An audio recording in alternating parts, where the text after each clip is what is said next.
I'm Rendan, and this is Wonder Woman 1984.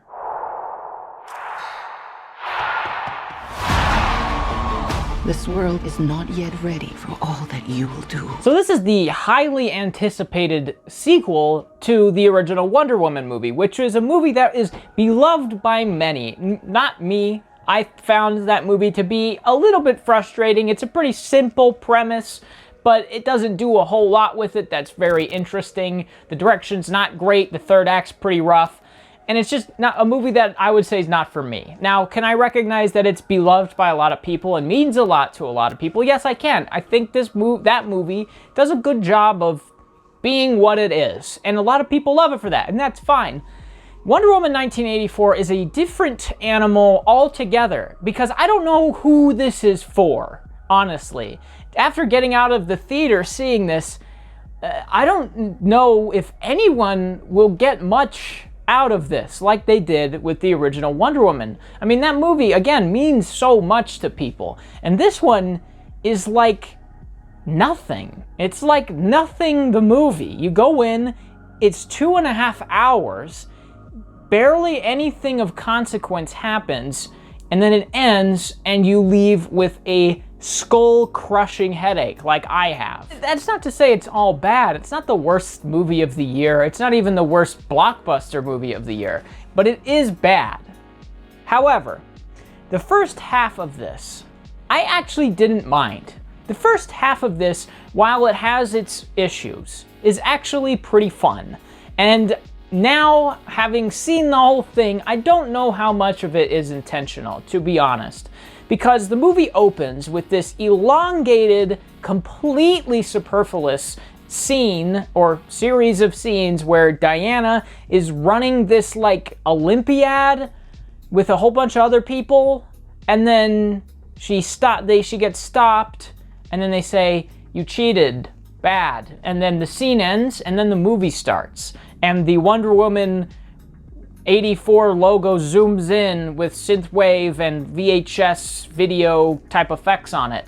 So that first scene is taken very seriously and is completely pointless, other than to ham-fistedly set up the theme of the movie, which you could have just done in any other scene.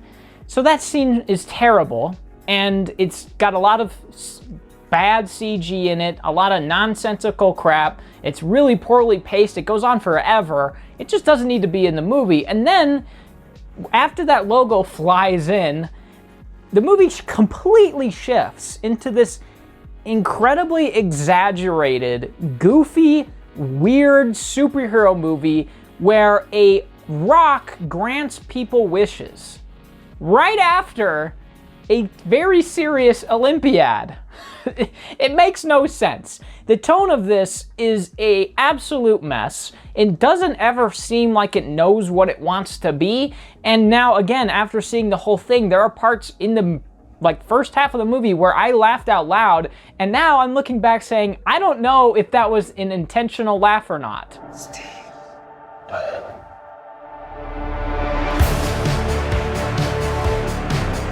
No.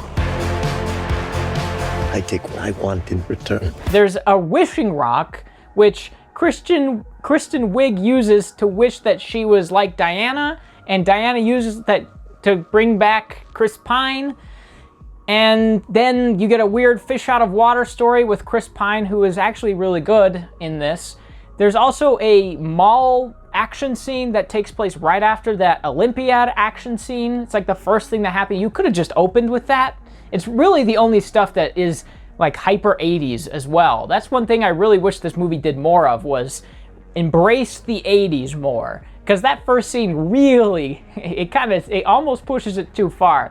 You got the wardrobe, the horrendous wardrobe, you got the gross color scheme in the mall, you got the malls, you got all this 80s stuff, and it's this fun action scene where Wonder Woman's flipping around and taking out these burglars who managed to find out about a black market in a mall jewelry store, which is hilariously dumb, and it's a fun scene. And that's what I like about this movie. When it's exaggerated and dumb, I actually really enjoyed it. It gave me flashbacks to the Tobey Maguire, Sam Raimi Spider-Man movies, where they know how campy and goofy they are, and they double down on it, while also having a menacing villain.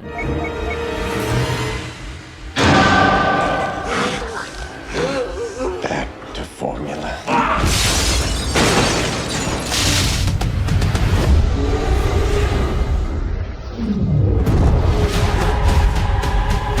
I think the script is actually the best part of this. In a different director's hands, like Sam Raimi, this could have been a legitimately great movie, a legitimately fun B-movie feeling superhero movie with a giant budget, like Spider-Man. It could have had that same tone as like the original Spider-Man with Willem Dafoe. I'm something of a scientist myself. Most of the scenes are just like 2 shots and a wide. You just get a close-up and a close-up and a wide occasionally when people are talking. There's no flair to the visuals at all in this. It's just super stale. There's occasionally tracking shots, but they don't really amount to anything. They don't look great. There's one where it's following Pedro Pascal down this hallway, and I was like, oh, this is a neat tracking shot. It's following right behind him. And then he steps down some stairs into this big circular room, and the camera stops and pans over while he's walking around the room. And I was like, oh, they couldn't get the dolly down the stairs. I mean, why set it in the 80s if you're gonna do nothing with the 80s? I mean, you get tube TVs, you get Xerox machines, you have newspaper clippings, but you could just set that any old time. The only thing that makes it 80s is like 2 scenes when Wonder Woman is fighting in a mall and Kristen Wiig goes to like a gym and there's like yoga. She's in like a yoga outfit and she just starts lifting weights. That's like it. That's really it that tells me it's the 80s. If you said it was the 70s, I'd say, okay, yeah, I could see that. But the second half is like mind-bogglingly terrible. I cannot comprehend how it got to this place. The first half is a weird, goofy mess of a movie that has like a B-movie quality to it. There's barely any action.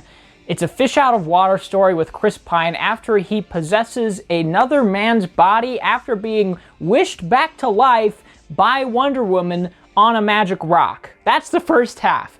Dumb and weird. The second half turns to superhero CGI action movie nightmare. What did you do?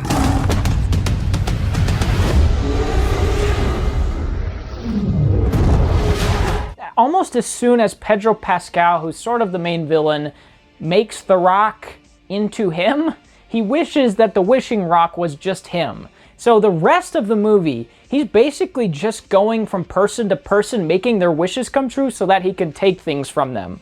That's his whole character. That's all that the main villain does for the entirety of the second half of the movie. They try to give him some motivation with like his kid in the first half, but it goes nowhere, really.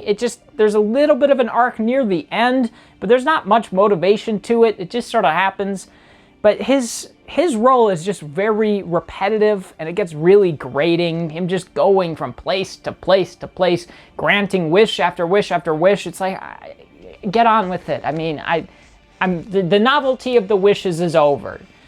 But then there's 2 other subplots. If the main character, Wonder Woman, showing Chris Pine around the 80s wasn't enough, then you have another subplot with Kristen Wiig, who wishes that she was sexy and strong and cool like Wonder Woman was, and she slowly becomes evil person 101. And again, there's not a lot of motivation behind the turn to this character. You don't get a good sense of who she is before the turn either. You get 2 scenes where she's a bumbling moron and is acting like she's improving all of these scenes with Wonder Woman. She's talking to her and she's making herself look like an idiot and she dresses kind of stupid. And there's 2 scenes of that, and then she goes on a stroll. A guy tries to attack her, Wonder Woman pushes him off, and from then on, her character is, I'm gonna be evil now because I'm sexy? I don't know. I mean, at the very end, Wonder Woman is like, oh, Barbara, Kristen Wiig, you're not a human anymore. You're not personable. You're not warm like you used to be. And I was like, was she ever? She gave like a dinner to a hobo at one point, and that was it. When was she ever warm? Nobody liked her. She's just a bumbling moron. I mean, am I wrong here? She is a terrible, terrible character. And then the other antagonist of the movie, Pedro Pascal, is hamming it up like crazy. He's hilarious in it. But his character also is repetitive and nothing. So your two antagonists of your movies are terrible. And then you end with this CGI nightmare of a climax where Wonder Woman is flipping around with Catgirl, Kristen Wiig, and throwing her around, and it's impossible to follow. You don't know what's going on. She's like using wires to swing around while Wonder Woman is using her lasso to swing around, and Wonder Woman is like flying around in the clouds literally like this. It falls off the rails.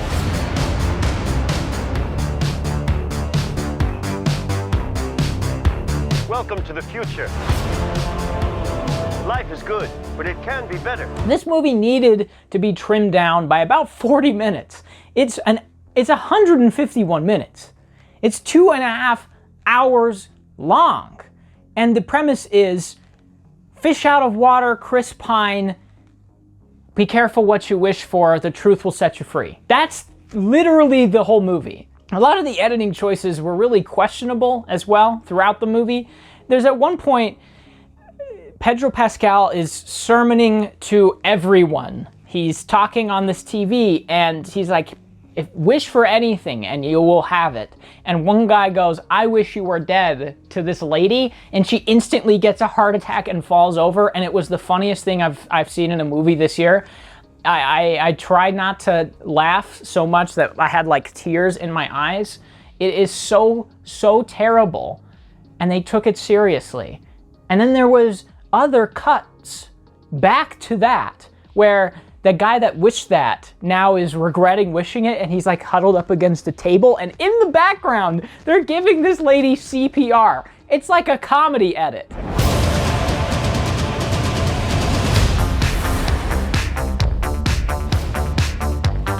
You need to be better than this. Just to be completely honest, you have a script that is so dumb and weird and bad in a lot of ways. And yet it is the strongest element of the film because it actually tries to do something. It's not a typical superhero movie, even though it has typical beats. It's pretty well structured, minus that second act, which goes on forever. And it's actually kind of interesting for some of it. It takes this monkey paws approach to a superhero movie, and that is such a weird idea. I wish it was done better. I wish it wasn't taken this seriously, because it's really stupid. And at the end of the day, the movie is just really stupid. So I give it a 3 or 4. I'm gonna say a 4 for now, just because that first act and half of the second act, I actually really enjoyed myself watching. I laughed a lot. I like the cast. I think Chris Pine is really good in it. And those little bits where it actually very much exaggerates the 80s, I had a blast with. And I wish there was more of it. So yeah, 4. I'll give it a 4 for now. So not so Merry Christmas to all of us from Warner Brothers, unfortunately.